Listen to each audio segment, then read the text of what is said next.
پاکستانی بچے بہت زیادہ ڈرگز میں پھنس گئے ہیں. ماں باپ نے بڑا ظلم کیا. پاکستانیوں کے پاس بہت پیسہ ہے لیکن انہیں صرف پیسہ ہی بنایا, اپنی اولاد کو دین نہ بتایا.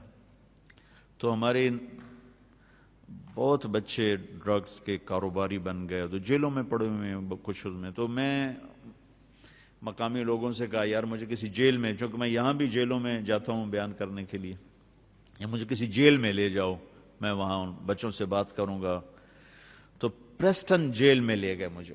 تو وہاں ہم نے مسلمانوں کو اکٹھا کیا, کوئی انڈیا کے بھی تھے, پاکستان کے نوجوان زیادہ تھے.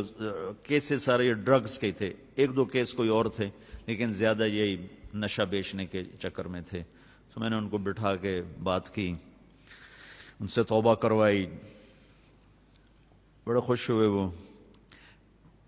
پھر انہوں نے کہا جی ہم آپ کو جیل کا وزٹ کرواتے ہیں. میں نے کہا دکھاؤ بھائی, پاکستان کی جیلیں بھی دیکھی ہیں, وہاں کا نظام بھی دیکھا ہے. میں جب یہاں جاتا ہوں جیل میں تو وہ جو سمنا جیل ہوتا ہے اس کے لیے پورا وہ گارڈ آف آنر ہوتا ہے, سپاہی ہوشیار باش. ان کا سمنا جیل آیا اکیلا, کوئی آدمی ساتھ ہی نہیں. اتنی طاقتور حکومت کو سمنا جیل اکیلا ہمیں آ کے ملا اور ہمیں دعوت دی کہ آپ آج ہمارا تھوڑی مصروفیت ہے, آپ دوبارہ تشریف لائیں اور ہمارا جیل وزٹ کریں. وہ چلا گیا تو مجھے بتایا گیا کہ یہ تو سمنا جیل صاحب. تو میں کہا ابھی ساڈا ہم دا تھڑ تھلی مت جاندی, یہ کون ہے, آگے لگ ٹپ بھی گیا تو پتہ ہی نہیں لگا کس دن. تو انہوں نے جیل دکھائی تو کوئی 850 کی کیپیسٹی تھی اور اس میں 650 قیدی تھے, یعنی اس سے کم رکھے ہوئے تھے. اور ایک کمرے میں 2, اسی میں ٹوائلٹ, اسی میں بیسن گرم ٹھنڈا پانی, اسی میں ٹی وی, اور اسی میں ان کے لیے نیٹ کی سہولت, ہر چیز. اور ہر قیدی کے لیے کوئی نہ کوئی پروفیشن سیکھنا ضروری. بہت سے شعبے بنے ہوئے دکھائے انہوں نے جس میں وہ کام کر رہے تھے. گورے بھی تھے اور ہمارے انڈین پاکستانی بھی تھے, انڈین بھی تھے, بنگالی کو نہیں دیکھا. اس کے بعد ہمیں وہ کچن لے گئے. ان کا جو کچن تھا وہ ہمارے 5 سٹار ہوٹلز کے کچن سے زیادہ صاف ستھرا, اور وہ چپس بن رہے تھے قیدیوں کے لیے. اور دوپہر اور رات کے کھانے میں 5 قسم کے کھانے ہوتے ہیں, 5 قسم کے. اور حلال کے لیے دیگ الگ ہے, پتیلے الگ ہیں, پلیٹیں الگ ہیں, حتیٰ کہ وہ چمچ جس سے سالن نکالا جاتا ہے وہ چمچ بھی الگ ہے. حلال, مسلمانوں کو حلال پرووائڈ کرنے کے لیے.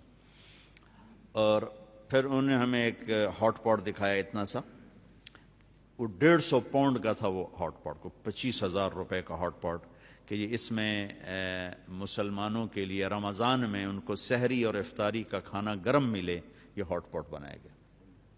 چونکہ سحری کا ٹائم ان کا کھانے کا ٹائم نہیں, افطاری کا ٹائم ان کے کھانے کا ٹائم نہیں, تو پھر وہ کھانا اس میں رکھتے ہیں جس میں 8 گھنٹے کھانا گرم رہتا ہے, جیسے دیگ سے نکالا تھا ویسے گرم ہوتا ہے. اس لیے اس کی قیمت 25,000 یعنی 150 پاؤنڈ اس کی قیمت تھی.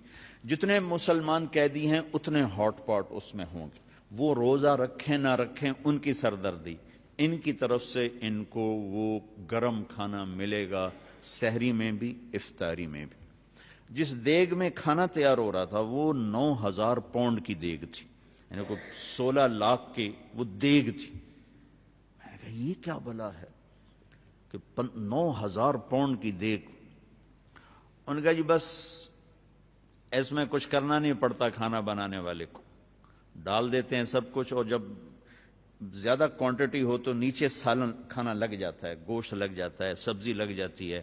تو اس میں یہ خصوصیت ہے کہ اس میں لگتا کچھ نہیں ہے, اپنے آپ ہی ہر چیز تیار کر کے آٹومیٹک ہے, ڈال کے وہ فارغ ہو جاتے ہیں اور کھانا تیار ہو جاتا ہے, آگے تقسیم کر دیتے ہیں.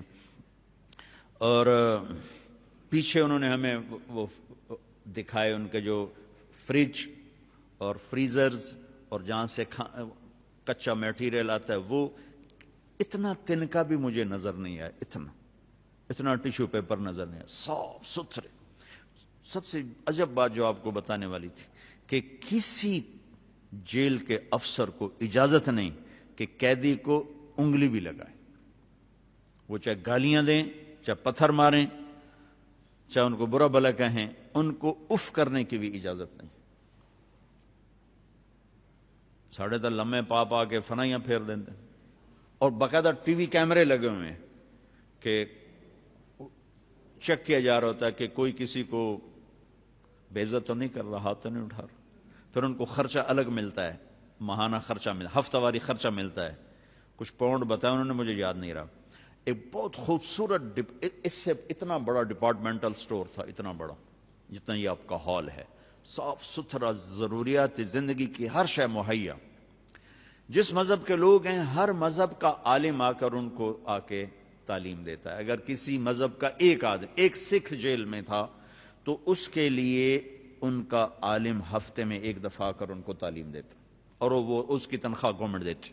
ایک یہودی ہے، ایک ہندو ہے، ایک بدھ ہے، عالم آئے گا۔ مسلمان زیادہ ہیں تو ان کے 2 عالم آتے تھے، جمعہ میں پڑھانے والے، نماز پڑھانے والے، ان کو پریچ کرنے والے وہ آتے تھے۔